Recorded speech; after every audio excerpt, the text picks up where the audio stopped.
Welcome back to the main stage here at the PlayStation Livecast E3 2016. Very excited now to be joined by Toshihiro Nagoshi and Sam Mullen from Sega. We're going to be looking at Yakuza Zero.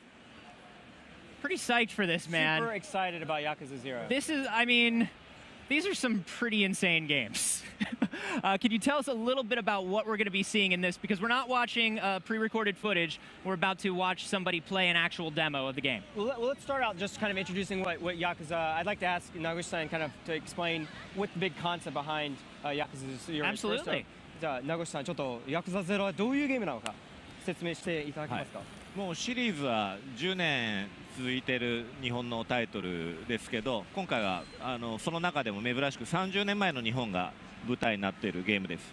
So, the Yakuza series has been being created one title per year, basically over the past 10 years.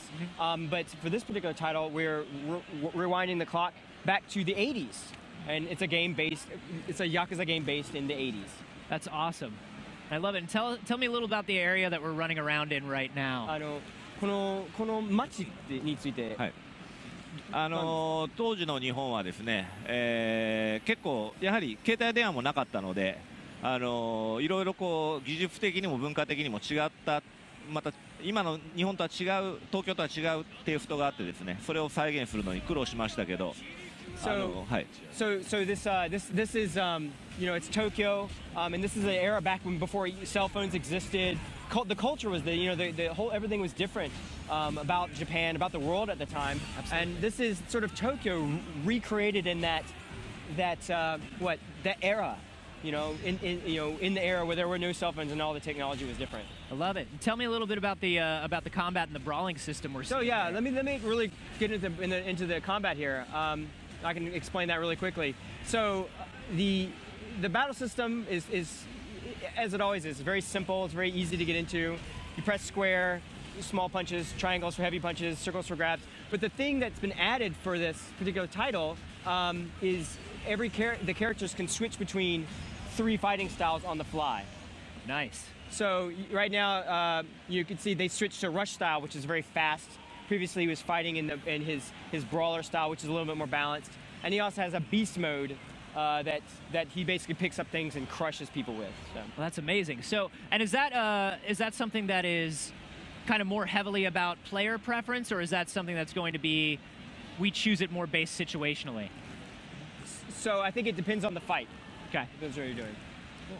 And what made you want to rewind it back to the 80s and kind of go back to this different time? So この時代80年代に設定するのはなんかきっかけとかありましたでしょうか？シリーズを通して非常に人気が出たんですけども、そもそもその主人公たちがもともと若き日の時代の話をなんか見たいなっていうファンの声がすごくだんだん増えてきたので、一度実現してみたいと思って思い切ってやってみました。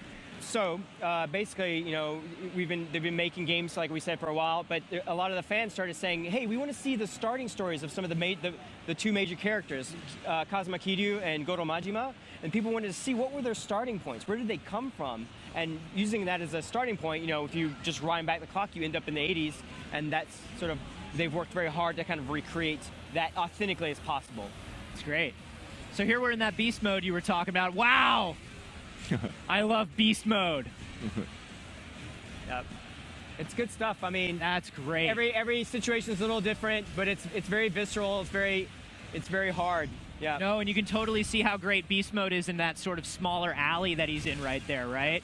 Because you're taking up these objects, and these guys don't have any room to dodge. Yeah. Yep. That makes a lot. That's great. I love that. And you see all this money flying around everywhere. I'd like to ask Nagoshi-san what's going on. You hit these guys, and there's money just flying everywhere. Yeah, absolutely. お金がもう巻き飛んでるんですけど、それはなんでしょうか？まああれはまあバトルですから普通だったらこう血とか汗が飛ぶべきなんだけど、そういうエフェクトでもまあどちらかというとその時代を象徴したお金がいっぱいあった景気のいい時代なので。ちょっとある意味でちょっとクレイジーだけどエフェクトとして今回は血や汗の代わりにこうお札を飛ばしてみる。So in most fighting games, when you're fighting guys, usually you're hitting their sweat going off, blood going. Having those sorts of effects is pretty common in fighting games. But since the 80s was all about money, is all about the booming economy. for this game, they took that in and they basically said, well, let's make money the effect. So instead of when you beat dudes up, it's a little weird, it's a little crazy, but you know, it fits really well within the theme. Kind of that excess of the decade. Yeah, excess of the decade. I love it. And tell me about this sort of S&M scene that we're seeing right here with this dominatrix. So this is a sub story where basically Kiryu meets this really nice girl who's trying to be a dominatrix, but she's not really. She's just too nice for it. Too nice for it. I love it. そうですね。なんかやっぱりそのサブストーリーが結構ヒューマーが多いんですよね、このゲームは。はい。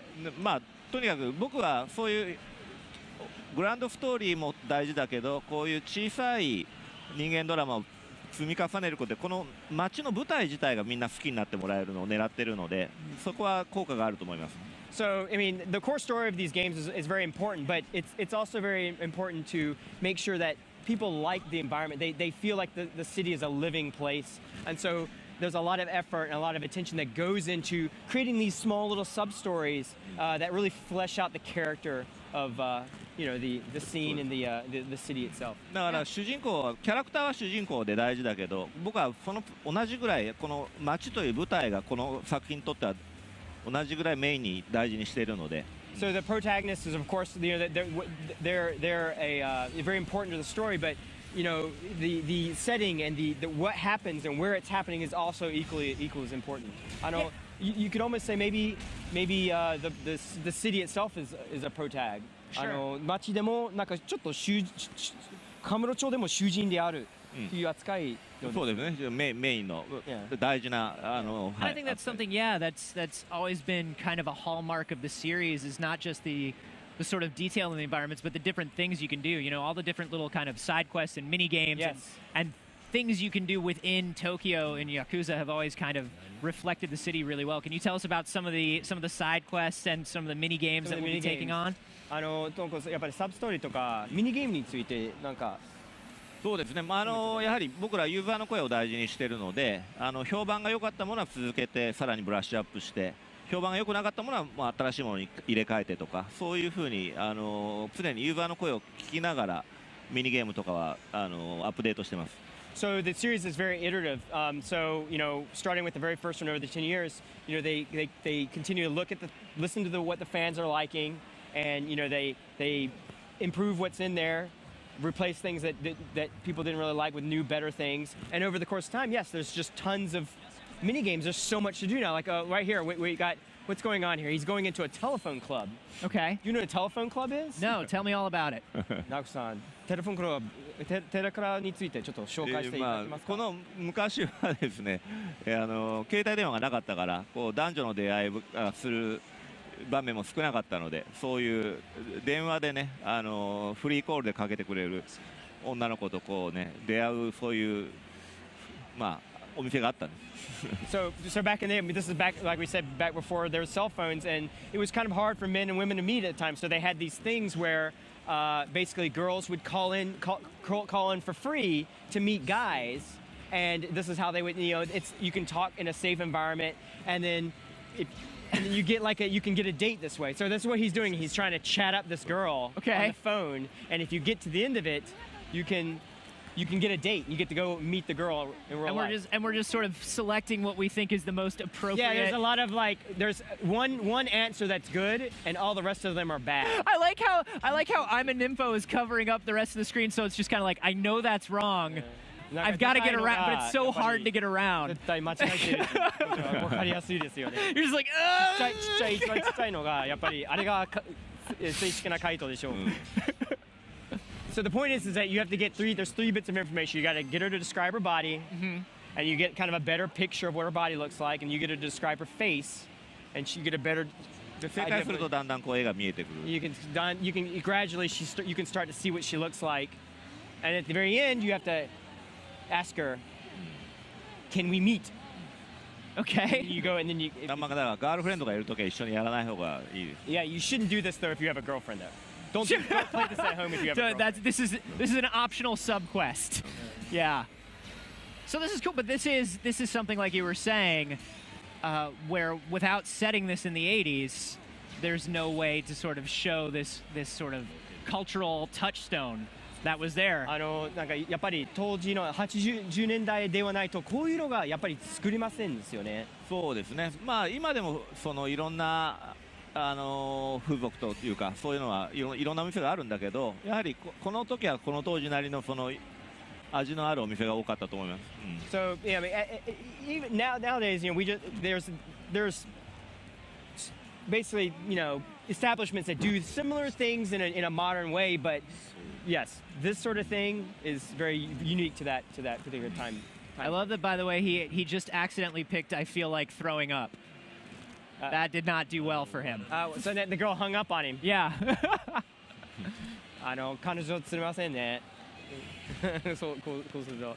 He pressed the wrong button. So if he picks it up at the wrong time or hits the wrong button, the girl hangs up on it, and you lose the chance to okay to kind of do it. So there's definitely a lot of timing involved there's timing as well. It's very timing important. Gotcha.